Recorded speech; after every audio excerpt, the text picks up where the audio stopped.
وإذا لقوا الذين آمنوا قالوا آمنا وإذا خلا بعضهم إلى بعض قالوا أتحدثونهم بما فتح الله عليكم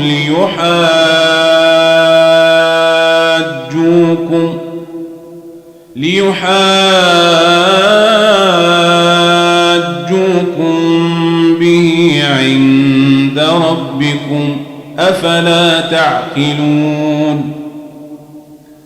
أولا يعلمون أن الله يعلم ما يسرون وما يعلنون ومنهم أميون لا يعلمون الكتاب إلا أماني وإن هم إلا يظنون فويل للذين يكتبون الكتاب بأيديهم ثم يقولون هذا من عند الله ليشتروا به ثمنا قليلا فويل لهم مما كتبت أيديهم وويل لهم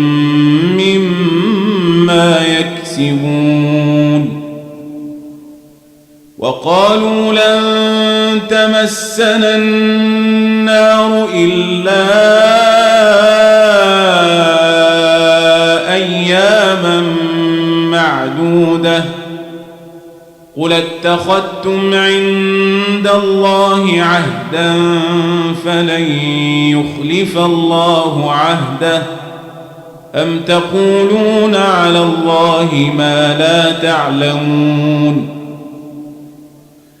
بلى من كسب سيئة وأحاطت به خطيئاته فأولئك أصحاب النار هم فيها خالدون والذين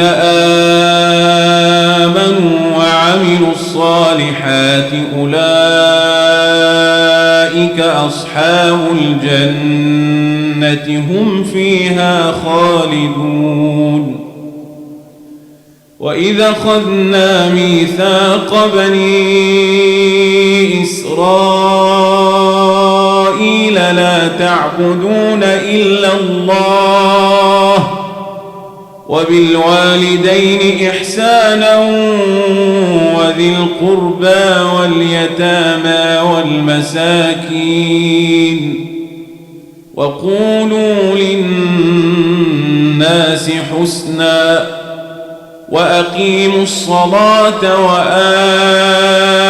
الزكاة ثم توليتم إلا قليلا منكم وأنتم معرضون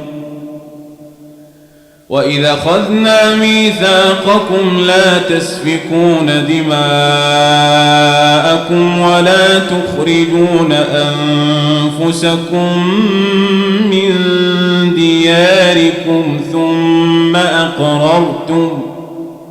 ثم أقررتم وأنتم تشهدون ثم أنتم هؤلاء تقتلون أنفسكم وتخرجون فريقا منكم من ديارهم تظاهرون عليهم بالإثم والعدوان